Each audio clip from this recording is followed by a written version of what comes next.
Thanks for joining. In this lesson I will explain what is ASP.NET Core 7, then we will install the Visual Studio, I will explain the initial project configuration, setting files, the project boilerplate file with the backend server start, servers types and servers execution. If you have any questions or need clarification along the way, feel free to comment below. Make sure to hit the like button and subscribe to our channel for more exciting lessons like this. Let's jump right in and start learning. Let's quickly discuss the .NET Core 7 features. In general, ASP.NET Core 7 is an open-source cross-platform framework developed by Microsoft for building modern web applications and services. It is a part of the largest ASP.NET framework and designed to be lightweight, modular, and highly scalable. .NET 7 Core cross-platform compatibility allows you to develop and deploy applications on multiple platforms, including Windows, macOS, and Linux. .NET Core 7 provides high performance. It's designed to deliver excellent performance and scalability. It includes several performance optimizations, such as just-in-time or JIT compilations, which translates code into machine instructions at runtime for faster execution. Modular and flexible. .NET Core 7 follows a modular design approach, allowing you to include only the components and dependencies your application requires. .NET Core 7 supports modern web developments like Razer Pages, MVC, VBPI, SignalR, and other. .NET Core 7 is cloud-ready and is well suited for cloud environments. It offers built-in integration with popular cloud platforms such as Microsoft Azure and supports containerization technologies like Docker. .NET Core 7 security incorporates robust security features to help protect your application and data. .NET Core 7 integrates seamlessly with modern front-end frameworks like React, Angular, Vue. This allows you to build rich and interactive user interfaces. And it's open source. .NET Core 7 code is available on the GitHub. Next, ASP.NET Core 7 supports reverse proxy servers to forward and manage requests to backend servers or services. I will explain what does it mean in this lesson. .NET Core 7 provides seamless integration with Internet Information Services or IIS developed by Microsoft. You can host and deploy your .NET Core applications on IIS,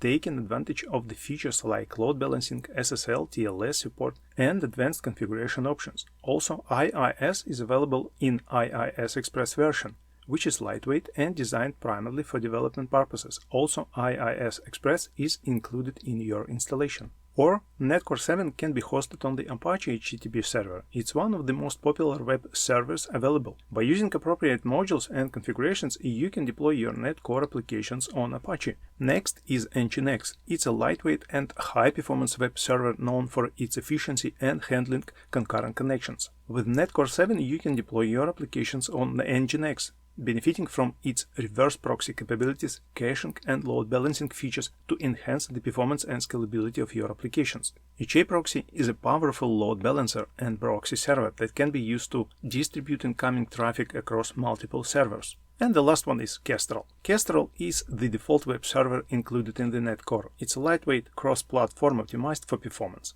With .NET Core 7, Kestrel has received further enhancements, making it even more efficient and capable of handling high loads. It can be used as a standalone server or in combination with other servers like IIS, Apache, or NGNX for load balancing and reverse proxying.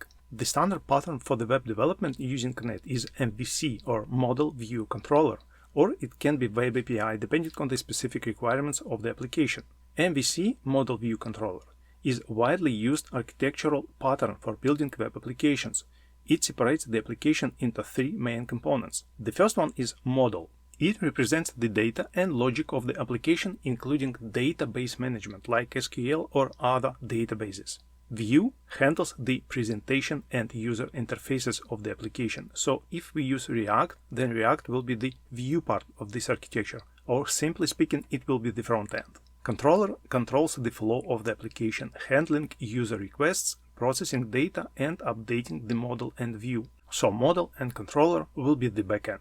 With MVC, the server-side code interacts with the client through the views, and user actions are handled by controllers, which update the model and render the appropriate views. Regarding the frontend, there are various options for .NET applications. It's Razer, Blazor, React, Angular, Vue, and so on. Now let's install the Visual Studio. The process is pretty straightforward and standard. You need to go to the Microsoft website, download the installation file, execute it, and click Next. Somewhere during the installation, you may be asked to log into your Microsoft account. If there is no request, you can do that later from the Visual Studio which will be installed. After the installation is complete, you will see a screen similar to the one you are currently viewing. This is the selection of the workloads to be installed. Since Visual Studio is already installed on my PC, I have the required items installed and their checkboxes are checked.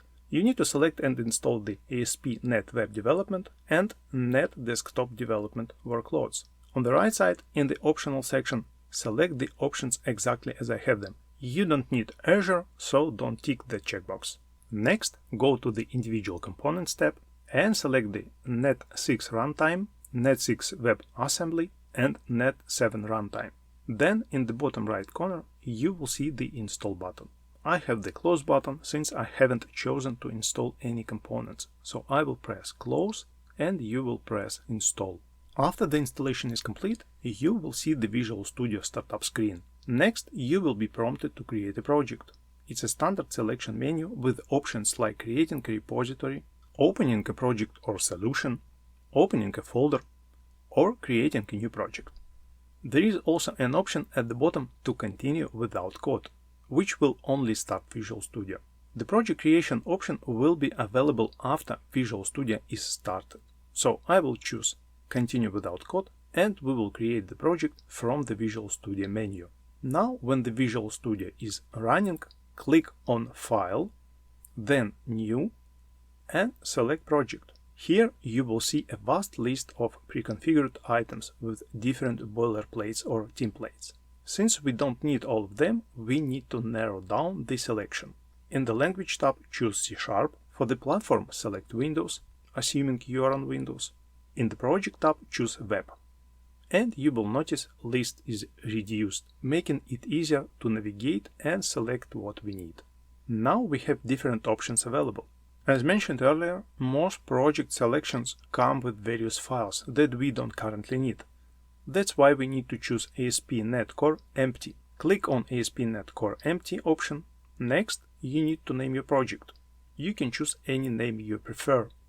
You can leave the location as the default one or any other location you like. And keep the solution name unchanged. A solution is a container that organizes one or more projects. It allows you to manage and build multiple projects as a single unit. The file extension for the solution is SLN. So these are my settings and you can set them the same way if you want. On the next screen, you need to choose the framework version. I select .NET 7 and uncheck the HTTPS box for now. We won't need it at the moment as we will be using HTTPS later in this course. Then press Create. The project will be created, and on the right side you will see the Solution Explorer. In the Solution Explorer you will find the solution we created and all required files that were prepared by the project was created. The entry point of the application is the program.cs file. Select the program.cs file, where the CS file extension denotes as C# file. Clicking on the program.cs file will open the initial file.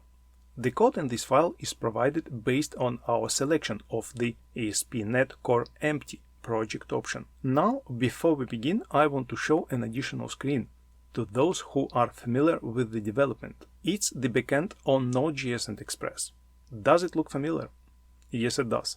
There is actually no difference in the paradigm of how MVC works, whether it's Node.js or .NET Core.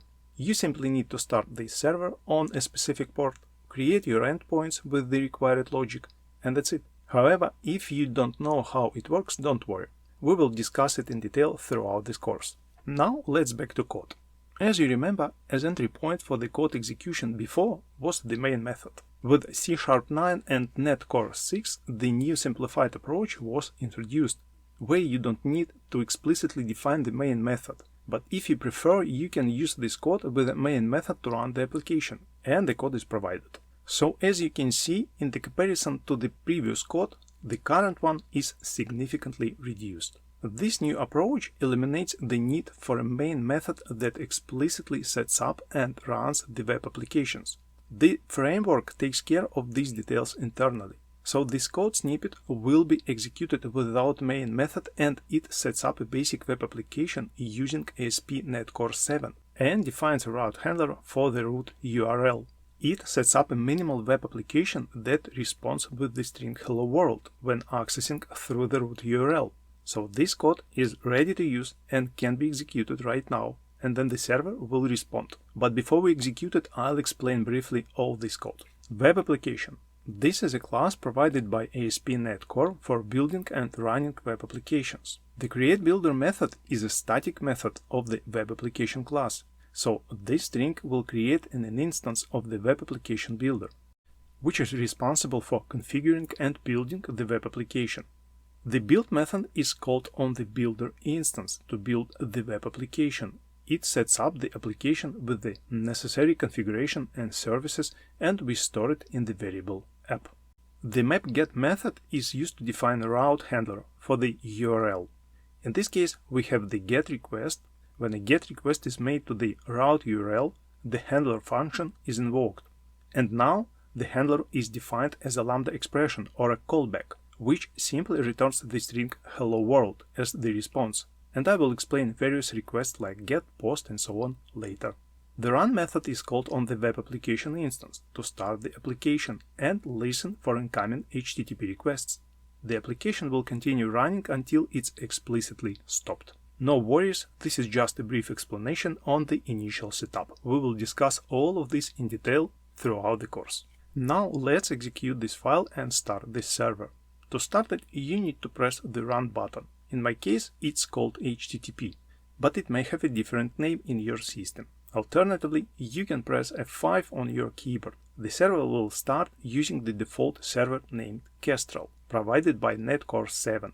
If everything goes well, your browser will automatically open, and you will see the response on your screen saying hello world.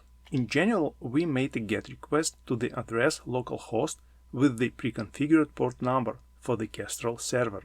The server has responded accordingly. If I reload the page now, a new request will be sent, and the server will respond with the same message. And later I'll explain what is HTTP request, what is response, and the different types of requests we can send. First, let's start with the server Kestrel. Kestrel is a cross-platform open-source web server that included as the default web server in ASP.NET Core 7.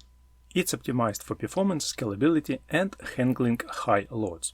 Kestrel is primarily used during development, and the application we have just started was handled by Kestrel. It's lightweight and fast, making it convenient for development purposes. Other servers like IIS, NGNX, and Apache are used as reverse proxies, gateways, load balancers, caching servers, and for security purposes. To explain how a reverse proxy works, let's refer to the diagram. The reverse proxy server sits between client devices and web servers. It acts as an intermediary, receiving client requests and forwarding them to the appropriate backend servers. The top part of the diagram, labeled Development, represents what we just did when we executed our application. Although we didn't send a request from the internet, the same approach would be used if the request came from the internet. Our request from the local host was intercepted by Kestrel. Then Kestrel communicated with the application and provided us with a response. In the lower part of the diagram, we see an approximation of how things work in production. The main difference between development and production is the configuration of the proxy server to handle requests from the internet. The proxy server then passes the request to Kestrel, which communicates with the application and returns the response to the client. This is the general diagram of how development and production environments operate. It's worth mentioning that there is another version of IIS server called IIS Express. It is a lightweight version of the full IIS that simulates IIS functionality. IIS Express is also available on ASP.NET Core 7 out of the box, and we can start the application using IIS Express right now, if required. Now let's return to our application and start it once again. As you can see, a window pops up showing the response from the running Kestrel server. It provides information about the running port, how to stop the Kestrel server, the current environment, which is development, and the path to the application. If we close this server window, the server will stop. And if we send a new request from the browser to the same port, we will get an error. The ready red line in Visual Studio will disappear. In general, when you see the server window, it means that Kestrel is running in the background. Now let's see all folders and files in the Solution Explorer. The root element is the solution itself, and as I mentioned earlier, solution is a container that organizes one or more projects. The first folder here is Connected Services. This folder represents the connected services in your project. Connected services provide integration with external services or APIs by generating client code, configuration files, and other necessary artifacts. At the moment, we don't have them. Next, Dependencies folders, which contains two subfolders. The first one, Analyzers. This folder contains any code analyzers that have been added to the project. Analyzers help enforce coding standards, detect potential issues, and provide suggestions for improvements. The next folder here is Frameworks. This folder shows the different target frameworks your project supports. It lists the dependencies specific to each framework, including libraries and packages used by your application. So we have here huge list dependencies related to framework. Then folder properties and the launch setting JSON file. This file contains the configuration for launching your application during development. It includes profiles with settings like the application URL, environment variables, command line arguments, and more. That's exactly the file which configures the application execution.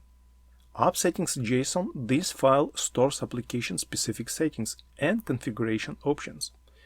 It can be used to define connection strings, login settings, feature toggles, and other custom configurable values.